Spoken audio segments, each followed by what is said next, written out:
part of the Press Play Podcast Network. Look up in the sky. It's a bird. It's a plane. This is Jason J. Lewis, the voice of Superman on Justice League Action. This is Mark Wade, writer of Superman Birthright. You're listening to The Krypton Report.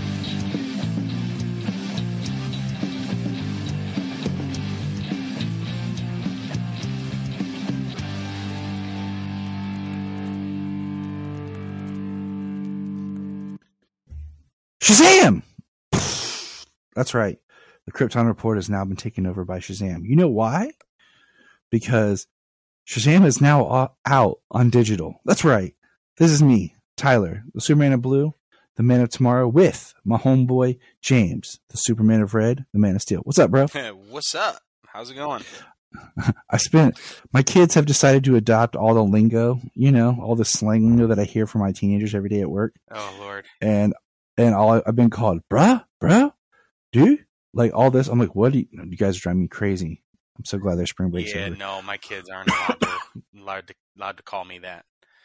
So I'm just looking at them like, I call my kids dude anyways, but it's the way they say it. Like it's with this faux accent. Like you're not whatever, man. Solomon looks like he's doing a really bad Taika Waititi impression of Korg. That's what he sounds like. And I'm like, dude, once in a while, depending on its context, I guess is kind of like it, but no, like you don't call me bruh. Kids, you don't call me bruh.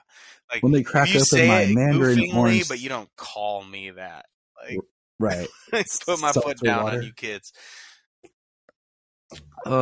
So happy belated Easter. We were going to record this right before Easter, but poor James, his family's been fighting the sickness, and I have a little bit of a congestion and sinus. That's kind of sucks. Yeah. Welcome to Ohio. It was awful, man. The baby was sick starting like 3 a.m. Friday morning. Did you say baby? She's going to be 18. Lonely. She's going to be 18 months. She's going to be 18 it months. It must be 3 a.m. and I'm lonely. Yeah. Or seen from Matchbox 20. Yeah. I said, baby. Hey, I know that album. I played that album the crap out of it when it was new. Dude, that was a great album. It was. That was a great album. I would still listen to it. Dude, I listened to Push the other day. It's still such a good that intro guitar riff is so good. And The Real World. But this isn't the Matchbox 20 podcast. So as we started this, I had pre-ordered Shazam! Fury of the Gods because the kids really loved it. They wanted to go see it again.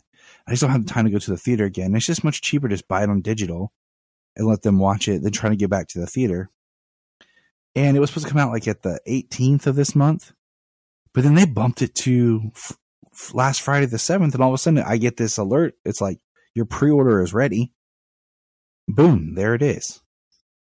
And the only thing I can think of is they did for Shazam kind of like they did with Black Adam, where they dropped Black Adam digitally for Thanksgiving so that people at home on Thanksgiving could watch it. And kind of with Shazam, they dropped it early and people could watch it at home over Easter. Yeah. And I heard it's been doing well. We watched it with my brother-in-law and his, 4 kids.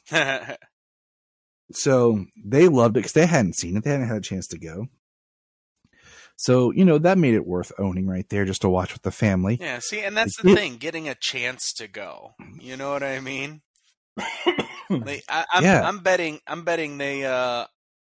they're doing fairly well releasing these movies on streaming for the holidays. A lot of people sitting around with families or at home, they eat a lot of food or something, got time off. They can see a new movie and they don't have to go to the theater. Right. And like I said, if we would have went or he would have got to go, the cost of taking the kids and then if they went, it was just cheaper to own it. And it's cool because I sat down and started watching I watched all the deleted scenes. Ooh, excellent. And there's a couple on there that we all agreed they could have left in. There's a couple that were good deleted scenes, but I feel like if those scenes were in the film, they need to have a little bit more wrap up just because they were a little bit more subplotty. That makes weird subplotty, but it expands on some minor comments that are made in the movie, and it kind of starts to create subplots that I don't think they would have been able to pay off. Well, but I'm going to watch all the making of and. Well, what I said I felt like with that movie, same thing I felt like with Black Adam is I think there was a lot more there, and they were just cut down to like the bare minimum. And I feel like my thinking about it more and more storytelling wise. What? You still there, James? Yeah. Okay, it's gonna get cut off for a second. I really feel like Black Adam should not have done Sabbac. They should have built up to a Sabbac like for a sequel, Black Adam, and Black Adam should have been more of a stronger antagonist. And maybe it shouldn't have been the whole Justice Society. Maybe just Dr. Fate and Hawkman. They should have like made it a little bit smaller, I think, because I feel like they were putting way too much in that movie to really. And that's one thing I think that works so much with the first Shazam. It is small and simple that we got to enjoy the characters and get to know them, and it wasn't just like spectacle. But not much you can do now. But yeah, Shazam's out. And it's been great to watch again. Like the kids are loving it. Solomon came in the other day, just burst into my bedroom, started and was singing, "I need a hero. I'm holding out for a hero." Like he was doing that. And then earlier I was making dinner and he walks by me, slaps me on my shoulder and goes, "This is my partner, Captain Every Power Jr." And Janita's like, "What?" And I'm like, "Huh?" He's like, "You gotcha." So he's definitely living it up and enjoying the film, which is what the film was made to be.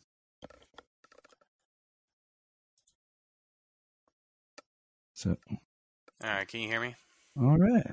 Yeah. Okay, I just want to make sure I'm having some little computer issues here, so I just want to make sure I'm not losing you. No, you're good. But James, you forever will now be Captain. I'm going to be forever what? Captain Every Power Jr. Ah, okay. Well, no, that's Brian. when you guys changed the group chat names, and I think it was Brian who changed me to Captain Every Powder Jr. Yeah. I changed it to Captain Marvel. I was like, might as well do it. But I guess his name's coming back in the comics with the Dawn of DC and the Mark Waid run that's coming. So we'll see. Yeah, I'm looking forward to that. But we don't have a whole lot of news to get through here. One thing that we kind of missed, it was mentioned that Clayface is supposed to be in the Batman 2. Cool. That was a character that we had talked about before. I think you can make Clayface kind of work with him having the makeup he puts on, like a mud mask almost. And then eventually it starts to, destroy his. Yeah, I mean, Clayface.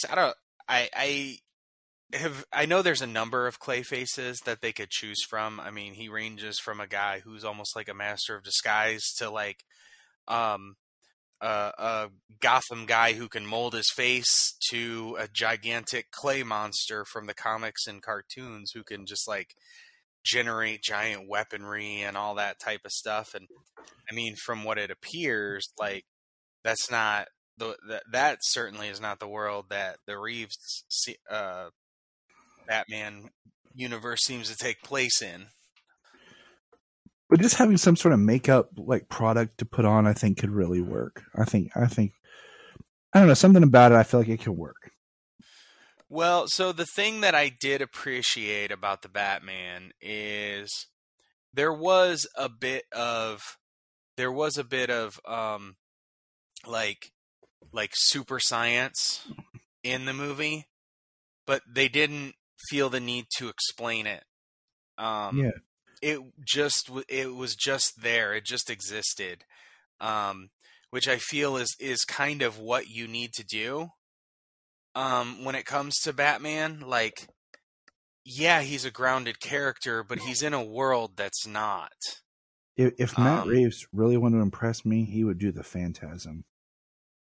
So I mean, that definitely could work. I think maybe in a very different way. Impress me. I don't know. In certain respects, could be a very different way. In certain respects, maybe the same. Okay, so let's see what else we got here. Weird sound effects. I'm trying to go through my notes. Oh, this is crazy, but I get it. I've thought about it. So, Joker 2 has finished filming. The movie comes out October of 2024. Now, it's crazy that it's finished filming now. It's a film that's not heavy on post-production. And just, I was thinking about it, they filmed it now, but my thought process is they're going to release it when they can best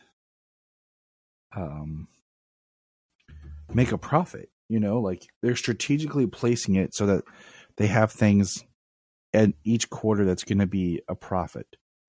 But that's still, like, it definitely has the fall feel. Like, I appreciate that's coming out in fall. I think it fits the tone. It'll be the movie that I'll take Jania to see for her birthday, because her birthday is the 2nd. Just like we kind of went and saw the 1st. But man, that's still a year and a half out. I already see people trying to say Lady Gaga's a better Harley than Margot Robbie. Yeah. Well, you know, people can just tell these kinds of things from behind the scenes photos. Yeah, for real. It's just like, I think watching. You know, I mean, like, what are we doing all the time? Enjoying ourselves watching these movies and talking about them when everything can be deciphered from, you know, behind the scenes photos. Yeah, exactly. But that's just, it's just kind of like, okay, oh well, you know, it's done. Hey, it's coming. But like we said, it's, you know, they're being strategic about it because it is the only kind of DC property in 2024 that we know of. Kind of. Yeah, I mean, they've got 4 movies coming out this year. They've got a world that they're a universe that they're trying to transition into, and as far as we know, nothing set to hit come 2024. So, I mean, hold it back a little bit. I mean, a year and a half all the way to October is a long time, but also it did extremely well when it was dropped then, and I think, you know, they're picking a good spot like they did, like it worked last time. You know, I think people are gonna want to see this. A lot of people saw the first one clearly, so this one's gonna at least get a good turnout, at least to start, from, you know, the good graces from the first film. I agree. You know, it may not be like the first film was a fantastic made film and very cerebral. It's a feel good movie. Yeah, excellent feel good movie. Yeah. But it's kind of a deconstruction of what people can kind of feel like relate to a little bit, you know? Yeah. Just that feeling outside of everything. You know, it was very relatable in that way. And it is not a feel good movie whatsoever. No. But it is a very good movie. So and I say it's kind of the only film in 2024 because Aquaman has been moved up from December 25th to December 20th of 2023, which I'm very happy with. Not just that it's coming out sooner. I don't like when movies open on Christmas Day, especially like that. Because I'm going to be busy on Christmas Day. You know, like we watched Wonder Woman when it hit HBO Max on Christmas Day at night. Why? Because you were at home. Yeah. I don't want the tension of trying to deal with all the holiday stuff and go see Aquaman. or go see it on Christmas Eve. That's not cool. But coming out the 20th, that's perfect. That's, a few days before we'll be out on break, so that'll work out lovely. Yes, sir. I'll be able to take the family to the early showing, So that'll work out nicely. And, it's 5 days. That's a big deal, So Aquaman 2. All right. Aquaman 2. I'm looking forward to Aquaman 2, I enjoyed the first one. I'm looking forward to the second one. James was a stunt double, and on Aquaman 2, he played the ocean. True story. Peacemaker. So it's been Peacemaker season 2 will not come until after James Gunn is finished with Superman Legacy. So I really think we need to look at this Waller Caesar as like Peacemaker, 1.5. And then we'll just kind of see what happens with Peacemaker season 2. That's still, a little whiles down the road. This is true. Because by the time that he gets done with Superman Legacy, and it just says when I'm done with Superman Legacy, it doesn't mean that by the time it comes out. So it means that after he films it, maybe while it's in post or something, or, he might just give the reins more to Peacemaker 2 to other people as he gets into things. So I'm not really holding my breath for Peacemaker season 2. I enjoyed the first season. I enjoyed John Cena as Peacemaker and everything. But we'll see. We have the Waller series coming and stuff. We'll just kind of see how things go. We also learned that a little bit of details that was on the Lego Batman 2 movie that was canceled. I didn't even know this movie was canceled. I just assumed they just never made a sequel to it, or didn't really have plans for it. But it was going to be more about the relationship between Batman and Superman.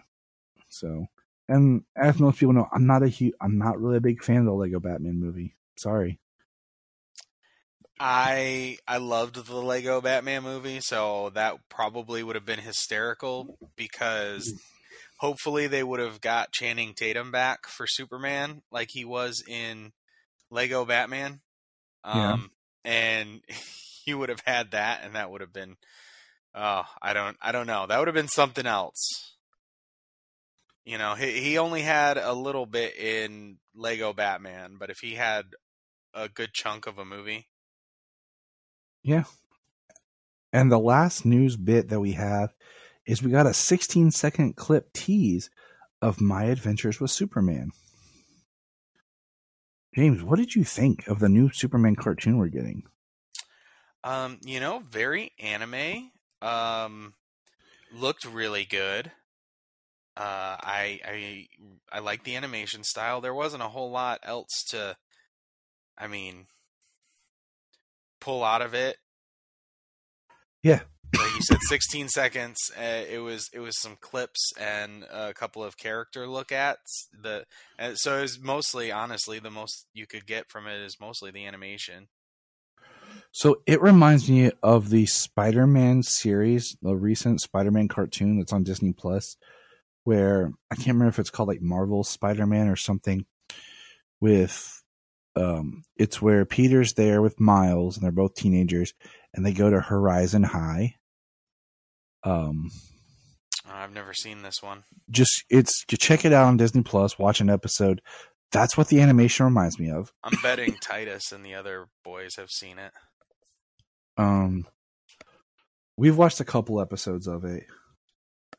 Let's see. Oh snap! Hold on, everybody. Hold on. Let's see here. What is this? Nothing. I thought I got tagged in something cool. Nothing. Nothing. I was like, yes, but it wasn't. But it looks good. So I read a press release that it's supposed to be more of a family show. And I guess this is something their Adult Swim is not like Adult Swim mature content, but something that's more for everyone or something. I don't know. It's weird. But it's supposed to be a show that you can watch as a family.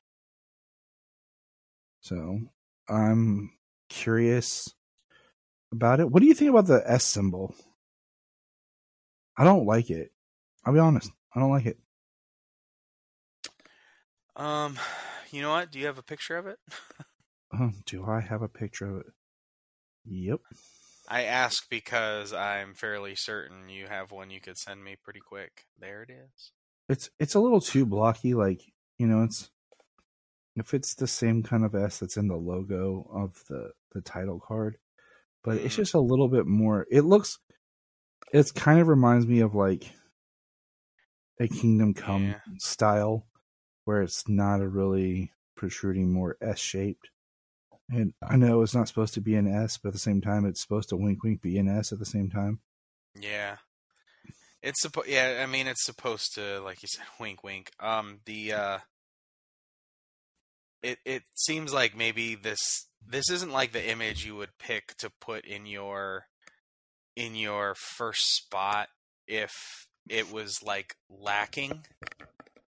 Animation makes mistakes when they do transition shots back and forth, those types of things, and you'll see where like sometimes like maybe this yellow up here where it would be to kind of curve the top of the S would be, or like there might be more of a curve to the S in here somewhere. True. We'll see. But you would think that because it's so short that frame would be looked at a little more. I agree. And not be the one that's used. So yeah, we'll see. But all right, so let's comics. Did you read The World's Finest number 12? I did. The date between Supergirl and Robin.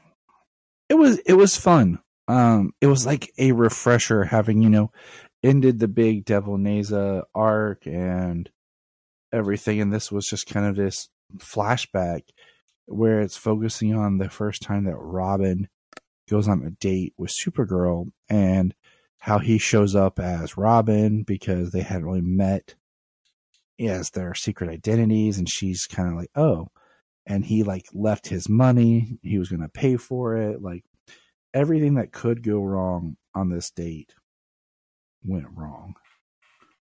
And it was just a kind of a funny kind of, quote unquote, look at their real people, like, oh, this is how a date would go, or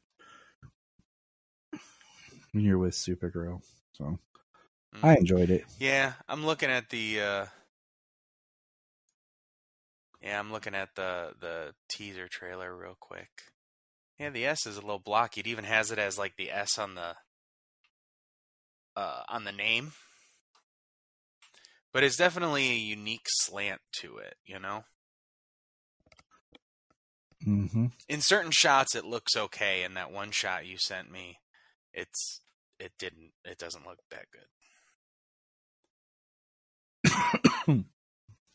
Yeah.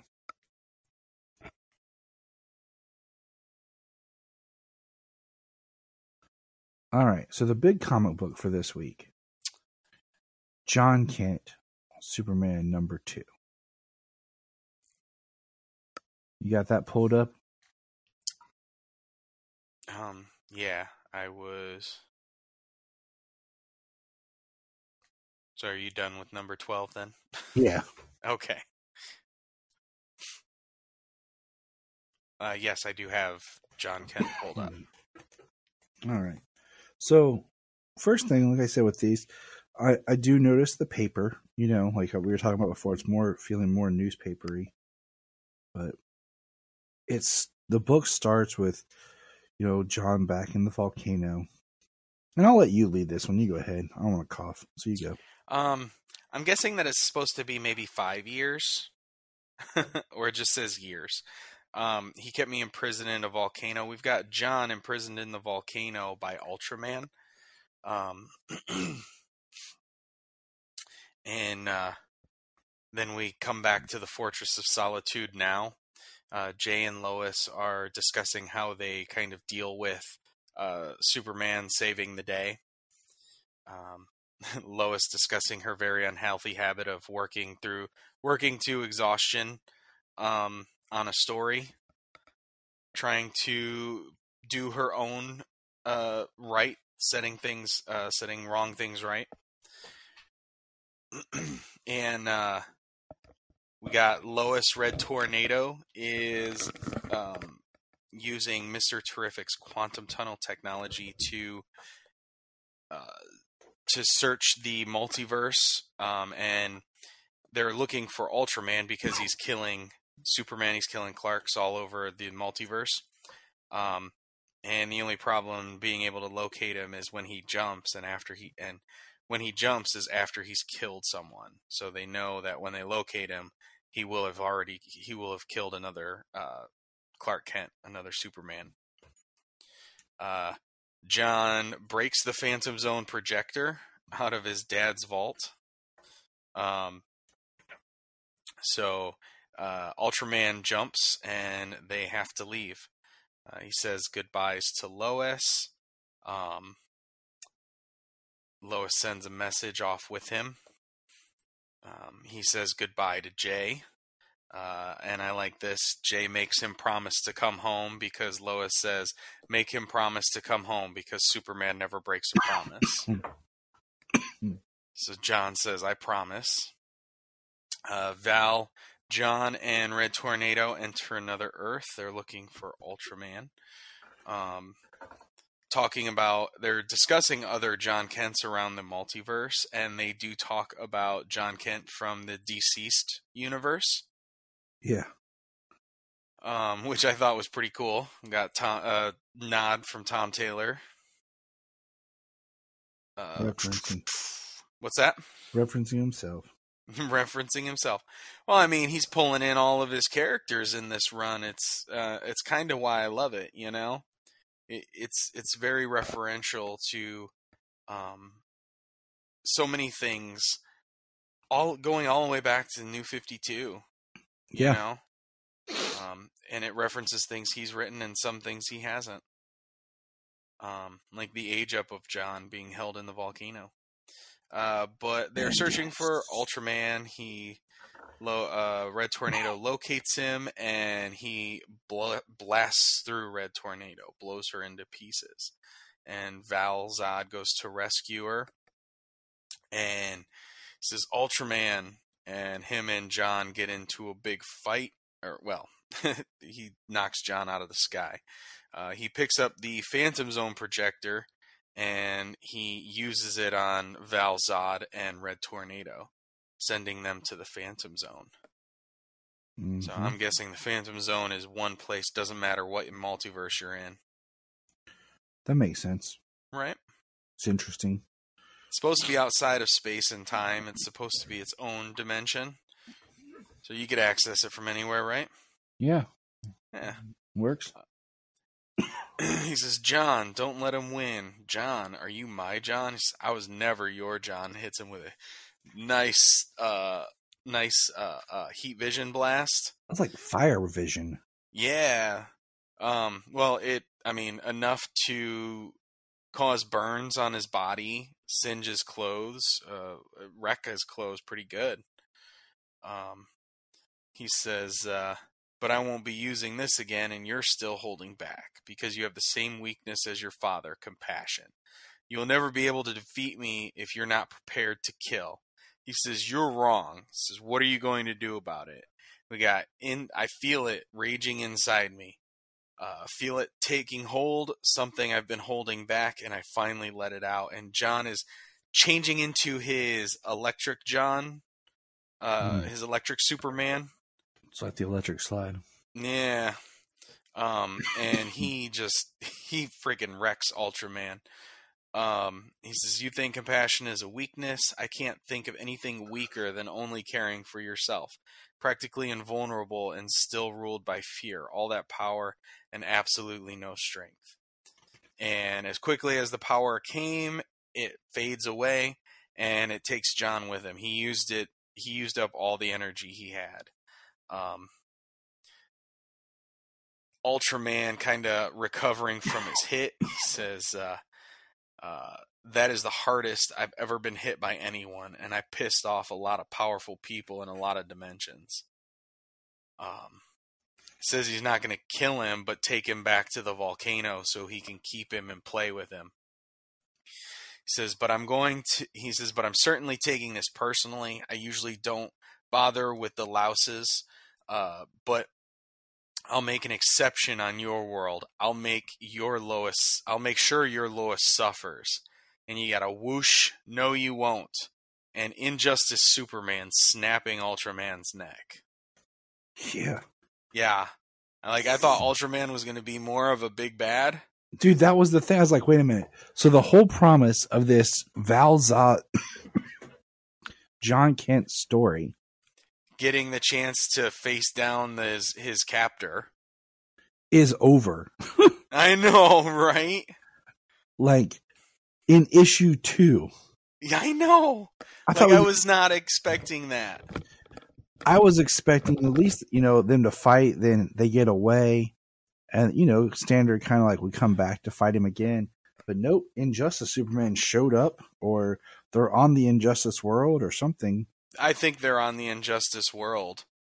I think Ultraman came here to kill this Superman, which would have been awesome to see this battle, because this Superman is like the Ultraman of his world, almost to a degree, you know what I mean? Yeah. And that would have been amazing to see them, but no, he just snaps his neck. But you know what? He did it because he said, I'll make sure your Lois suffers. He said your Lois is going to suffer, and this Superman was not having that.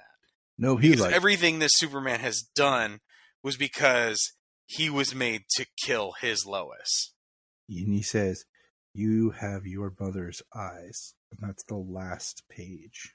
With a tear in his eyes. Well, because he killed his Lois, who was pregnant with his child. Yep. This is like him seeing his child, but from another world. And what is John gonna think of this? This is gonna be interesting. That was a great book. Yeah, it was.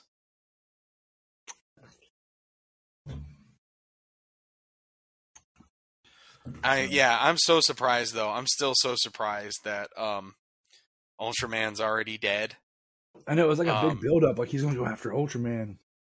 I so want to see more of this power. Does John have to train to be able to, or is this like his solar flare? You know what I mean? What is this? Does he have to train to be able to utilize this power so it doesn't drain him of everything? Or is it going to be his solar flare that he can knock out another Kryptonian, but it'll put him down for the count? I'm thinking it's kind of like a mixture of the electrical powers and solar flare. All right. We're going to press pause and hear a few words from our other podcasts on Press Play Podcast Network.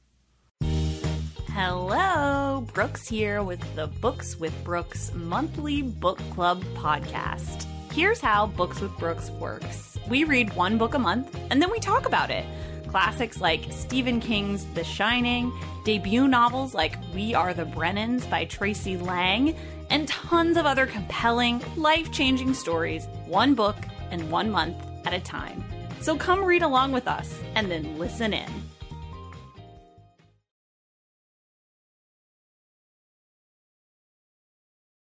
If you are like Tyler and James and can't get enough super talk, check out these other podcasts. Digging for Kryptonite, Supergirl Radio, The Last Sons of Krypton, the Superboy Legacy Podcast, All-Star Superfans, Superman the Animated Podcast, The Aspiring Kryptonians, Always Hold On to Smallville, The Geek of Steel, and Truth, Justice, and Hope.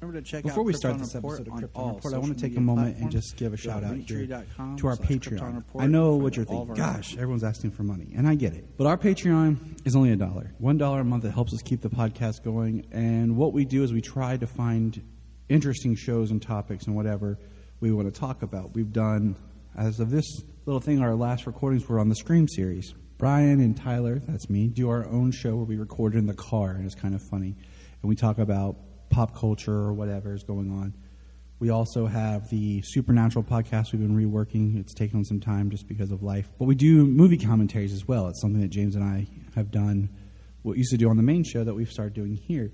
So for $1 a month on our Patreon, you can get those shows. There's at least 4 a month. Also, there's my movie pitch show that I do. But also, what we want is if you're a Patreon, you can come on. You can come on the main show if you want. Or if there's something you want to come on and talk about, we can do it as a Patreon special. So all I want is for $1 a month, think about chipping in, joining our Patreon, and you have a voice to be a part of things. Follow the link in the link tree or in the show notes below, patreon.com/Krypton Report. This is Dan Jurgens, and if you want to have a good time, keep listening to the Krypton Report. Right. But also, I can't wait. I hope Val-Zod gets out of the Phantom Zone soon. I'm happy to see him back. I agree. And McFarlane needs to make that figure. Of Val-Zod? Yeah. Yeah. It's on our list. It is. So the last part of our episode tonight will be Superman and Lois, Season 3, Episode 4, Too Close to Home. And a quick summary is, Lois interrupts an intense conversation between Clark and John Henry.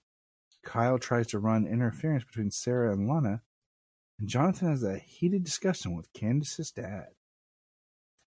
All right. James. Tyler. I mean, I don't know if you want to jump to it or, I mean, I'm just going to throw it out there now. Man of Steel moment and leave it there. And we can get to it when we get to it.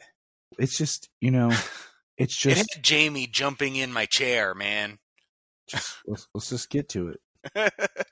Because I'm letting you talk more. I'm losing my voice here. So you talk more. Let's go. Okay. Well, so we'll go to get there. We'll start with Jonathan. So Jonathan, at this point, Lois has had her chemotherapy. She's had her first round of chemo, and this is supposed to be a day of recovery. So it starts off with the boys arguing over a hoodie. Obviously, something brothers do, but something that Clark is not having right now. Tells them to get out of the house. So Jordan goes with Grandpa, and Jonathan goes to see Candace. He goes to Candace's house, and it doesn't appear that she's home, but he talks to her dad. And he stands up to him. You know, he stole his truck. He had his mother's watch. You know, we know what happened. But of course, like any criminal, really, he's just denying it. Even though he did it, he's just denying it. And he ends up punching John in the face. And John goes home. Lois discusses what happens, and they end up. Lois and Clark are trying to find out what happens. Clark needs to run off to the DOD, and Lois finally gets out of the boys what happened. They talk about the truck being stolen and everything, and then Lois takes the boys over to Candace's dad's house. Emmett Pegrini or something like that. Douchebag. That's what yeah. And Lois goes over there.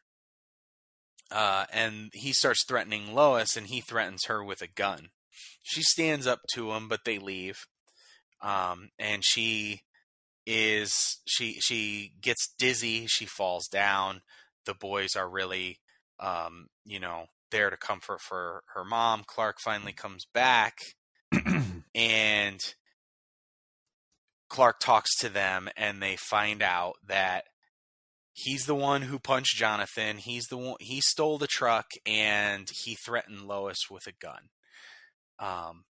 He's leaving the house, and Lois says, I took care of it. This is not a job for Superman. And Clark says, he's not the one who's going. I loved it. Yeah. Freaking Jamie got like stir crazy. Oh. We go to the diner where Kyle, Lana, and Sarah are, who just had some stuff going on, and we'll talk about them. But Clark comes in and tells him that they need to talk outside. He's being a douchebag. Clark says, I really don't want to do this in front of your daughter. And he says, you think she hasn't seen this before, and tries to shove Clark. And we get that Man of Steel moment where, you know, like he doesn't move. You're trying to move a building. You know what I mean? It's like if you tried to shove a building as hard as you can, you're only going backwards. He doesn't budge. And then he swings on him, and Clark dodges him, grabs him, and puts him face down on the bar, on the countertop, and tells him that he knows who he is. If he does anything, he's coming after him, and that Lois is going to expose him, and he's going to that he's going to go away. He's going to go to prison. And he tells him to leave. Oh, God, that movie. It was so good. The only thing that was missing was a slight sound of some bones starting to crack as Clark just put pressure on his back right there. In his neck. I love the whole scene, and then I love when Clark walks in and Lana goes, Clark, is everything okay? He goes, nope. And he walks over to it. And I loved, like, Jania part she loved is if you watch, Kyle gets up. Like, Kyle's got his back. You don't even know what's going on. But, you know, Kyle gets up to support Clark. Yeah. Can you hear me? But dude, when he said that to Clark, I was like, yeah, but I love the fact that Kyle was gonna back him up, you know? And Lana stops Kyle like, nah, he's okay. He's got this.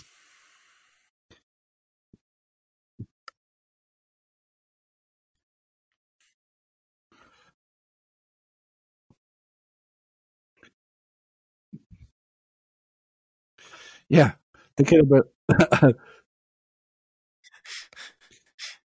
Yeah.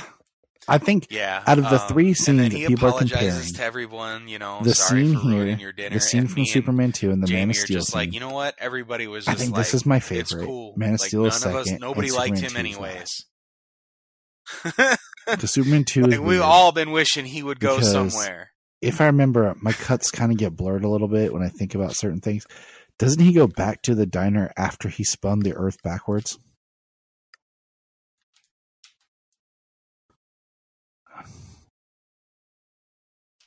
And the diner, yeah, that's what I'm saying. Like,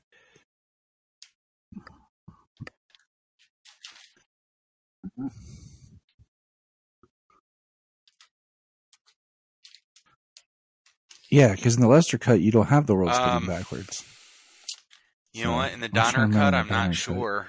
But I mean, he goes back, and it's a great scene. I know for a fact in the Lester, he just goes back after he's got his powers back. Finally, good. I like it. We can talk about it more later.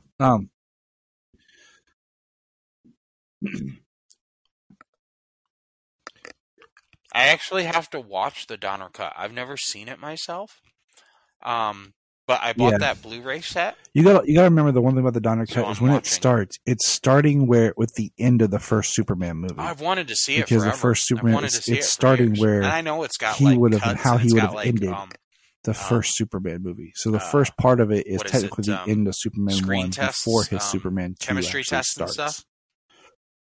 Because it has to fix what was released theatrically.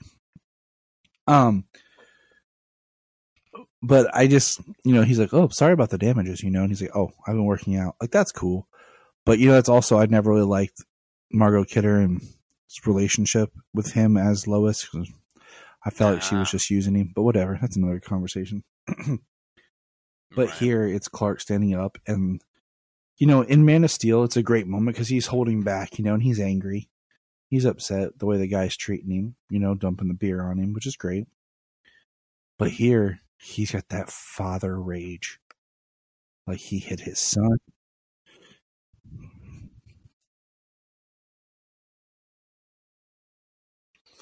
It's taking more of him to hold back than it is like, how like in Scrubs, they would do that scene where it's like something would happen, but Lana, you cut back and it was Lana what they were asks imagining Clark, happening. Is everything okay, or are you okay? Yeah, I could have used like And a he couple of says- scenes like that in this. One, Clark walks in, grabs a guy, takes him to the Arctic. One, Clark walks in, heat vision, and melts him. You know, like just.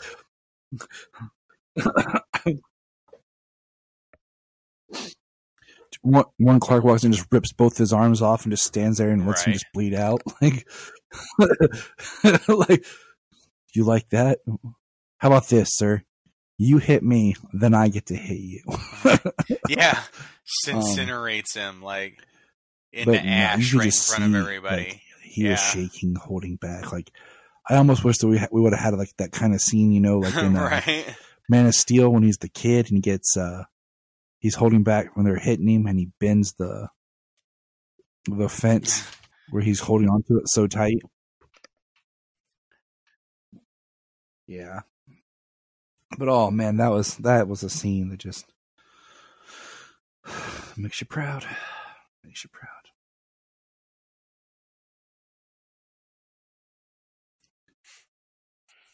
Yeah, the metal fence post. Yeah, he just crushes it. And then I love when Clark goes home and like, and he loses his hand. I mean, it's crossing highlight the county of line. this episode, entirely. Well, been funny if he would be like, hold on, and he just like darted we out. rewound it like after we saw him, finished like, the in front of episode. truck, We and he's like, huh? went back and watched it And he's again. like, and then he just Watched gives the that guy like, scene "I'm again. watching you, eyes." Like, I don't know. That was fast. Yeah.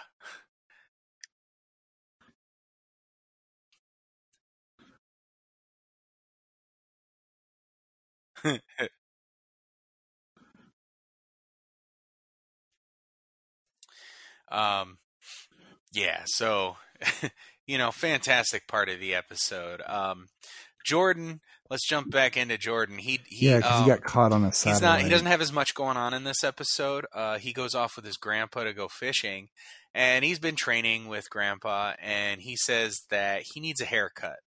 That his hairstyle is like too identifiable. Yeah. So he's worried about him getting seen, getting identified, and he takes him to go get a haircut. He's a teenager, young as grandpa. John tells him that he's not a hero or anything. Like, like, one, he's your grandpa. You know he's a 4-star general. Like, I love that. He said, this was just like a stupid moment. Yeah. I mean, I don't mean like stupid as in like I couldn't see it. I just like, wow, like that was a stupid thing to do, like to your 4-star general grandfather. Oh. Yeah. So yeah, he does that, he what's really cool is the opening of the episode with Jordan. Jump back there. The opening of the episode, there is a forest fire happening in a redwood forest, and it's so good. Superman freaking comes in there and catches a redwood tree after like it's burned and it's collapsing and it was falling down on top of an RV. Yeah, he hasn't trying to escape the forest fire. Looks so good,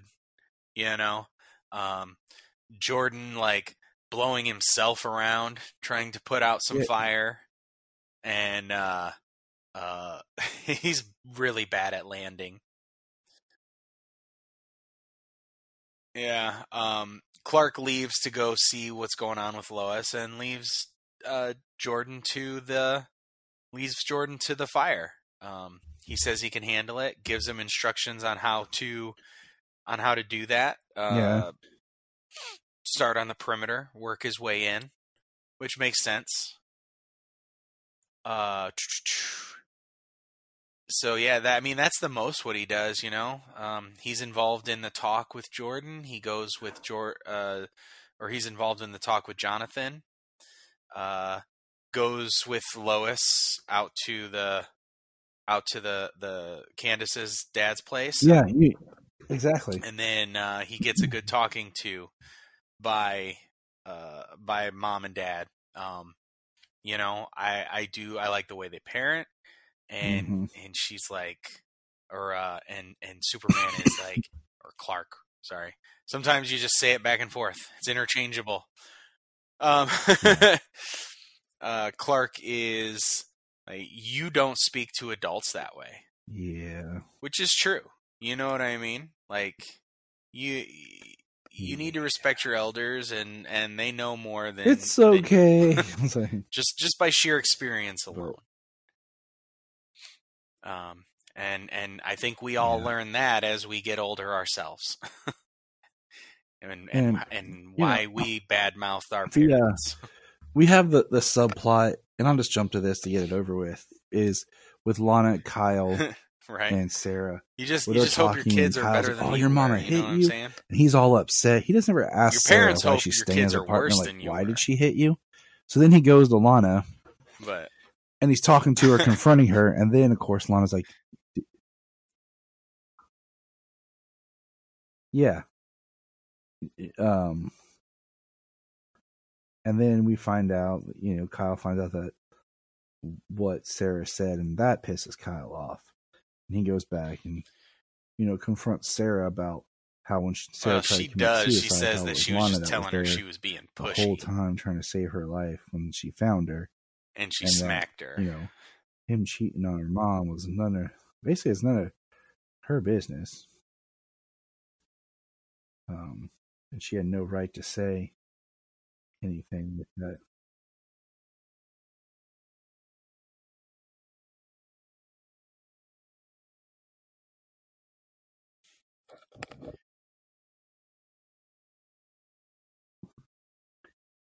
I think Kyle's been really good.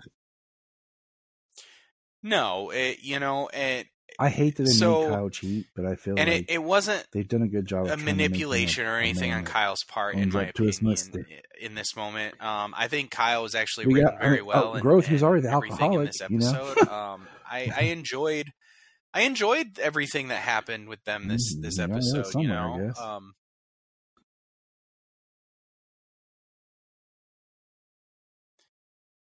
Well, it pushed his character for growth. I think,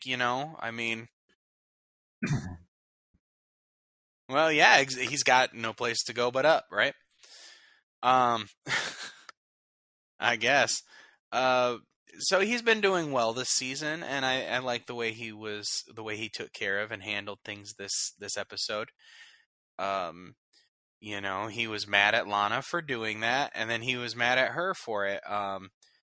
He says, you are not allowed to weaponize my affair against your mother. Nothing that I did was her fault or this or that, And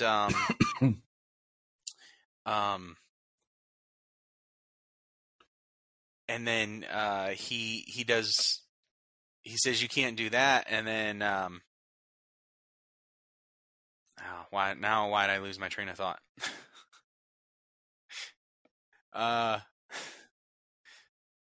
Let's see, Kyle. Either way, like I said, I thought they did a very good job with this story. Oh yeah, so my thing was the reason he was saying that, the reason he brought it up about Lana. That's something in the right hands, parents would use as a manipulation tactic, and I don't think either one of them, and I don't think Kyle meant it in that regard. He didn't use that as a weapon against Sarah. He used it to show how much her mother loves her. You know what I mean? It was a tool of compassion instead of a weapon for manipulation, and I think it was done very well. That's where my thought was. I finished it. And then, so the next big part here, and so here's what's ironic. Before this episode, I watched it on Wednesday. I was running and errands. That's what drove them and to I listened the to diner. A podcast that I love is Comic Book Kyle Central. Was it's a really awesome guy. We had him on the show Sarah years and ago. Lana. Big Superman fan. He's actually up in Columbus, or down in Columbus for you, up in Columbus for me. Yeah. His name's Joe. He actually had an interview episode with Wale Park. And, in the episode, Wale Park references, the episode is probably about a week or so old. I hadn't got a chance to listen to it. He references episode 4 having a little to do with John Henry. So I thought that was funny. I listened to that right before I had watched this episode, and we get, I listened to that more with John Henry in this episode, as they talk about the weapons that were used to shoot Clark were based off some of John Henry's tech. And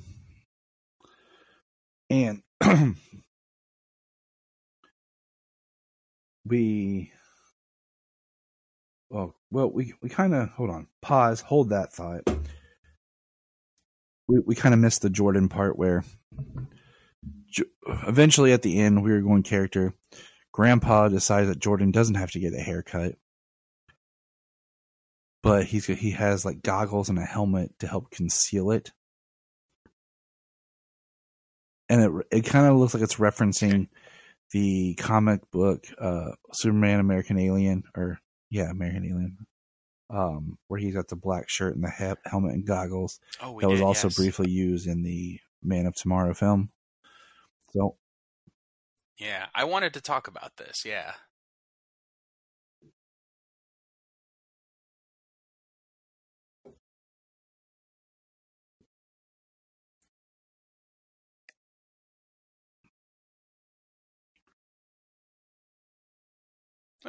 Oh, okay, that's cool. Yeah, I mean, he gives him something. He says, something to help conceal your identity and keep your hair in check. And he gives him what was really nice was an emotional. Yeah, he gives him his father's flight goggles from World War II to help conceal his identity. And it was very nice. It was very emotional. And they go actual fishing after that. So I'm excited to see what they're going to do. You know what I mean? I don't expect it to be like Superboy or John Kent or nothing like that. I expect it to be, a leather jacket and a hoodie. Like, I remember your age and how important goggles your hair or was, something. You know what I mean? But maybe something a little more sleek, like a little more you don't mess my hero hair. or tactical, like hopefully. You know so what now I mean? We're back to John Henry.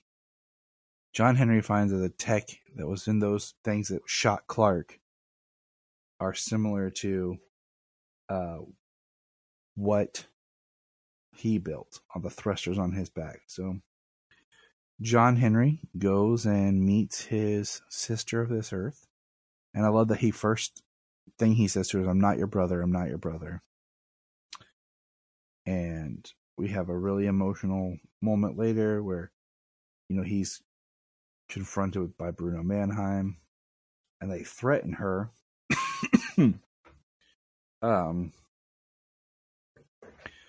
thought that was interesting.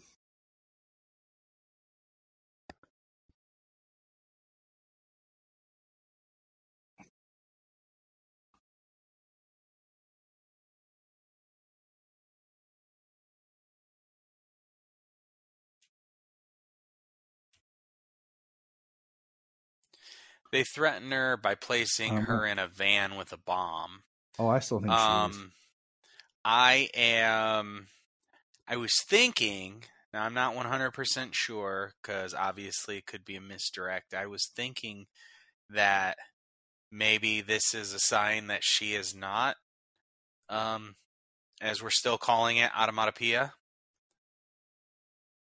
Do you? I think it could be a misdirect, and she still is, or maybe it's a show that she isn't. But I still, I think it's still very, very up in the air. I still think it's very possible that she still is, with the idea that maybe this John Henry wasn't the bad guy, She could easily be manipulating the situation with her response when they meet the first time. And then with the fact that she was rescued from that bomb, may never have been in danger, using it as a manipulation tool to try and control John, because he comes back to Mannheim, and Mannheim says that everybody who is related to John Henry Irons will be dead if anything happens to him. So, yeah, Mannheim's pretty dirty in this. The thing that I do love, that I continue to love about this show, is these things aren't they're handled so well and resolved quickly within an episode or two, or even the same one. Like this episode specifically, John Henry was very upset with Clark and Lois for investigating Bruno Mannheim. He didn't want them to. He didn't want that to possibly, lead to him a discovery of him being alive on this earth, among other things. I mean, like the protection of Natalie is something he brings up. He needs to know that would make me wanna, what possible things John was like into on this earth if he's going to raise his daughter here. But he said Bruno Mannheim didn't discover because he can't be him because he can't be punished and attacked for not being the person that people are thinking he is. It was about, what do you call it? Him and Lana. Yeah. So, but in what?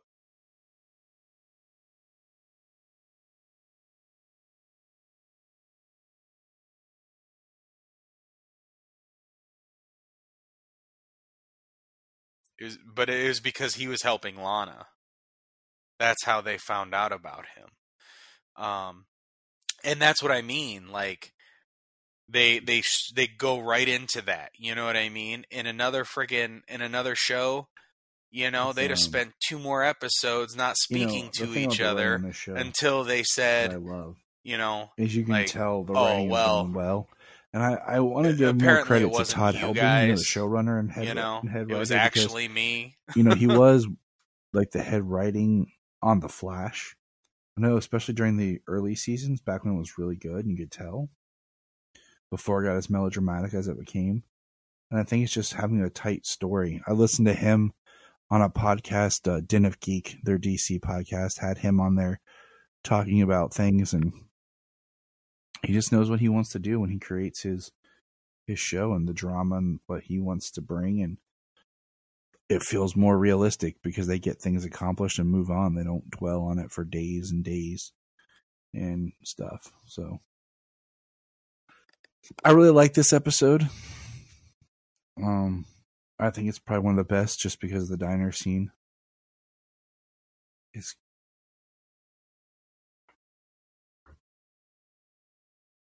it's a highlight of the series. Yeah.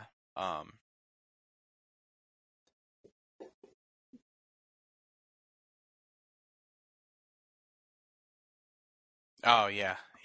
It's a highlight. It's a highlight. We talked about this a little bit before that. Far.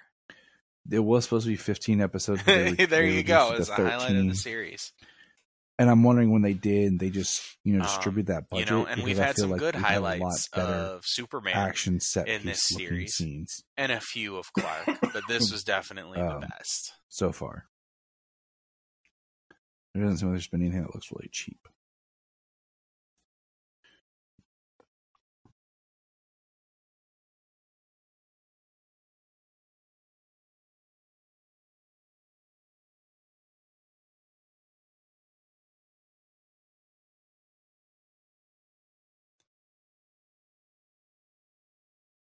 Yeah. I mean, everything's looking good. Everything's being written so good. I mean, like over the years, and you've heard something like back when Smallville was on the air, and then when these other shows were getting good viewership and making good money, that they would still divide that budget across the other shows. So that way they could still continue to pay for their other shows. That's our review this week. It's not as deep. I keep that money with Superman and Lois. We're all trying to get better. Doing a good job with it. Forward. So let us know what your thoughts. And don't go in any diners with Clark Kent. And remember, look up in the sky. We just want to say, if you've enjoyed this podcast, please check out other podcasts on the Press Play Podcast Network.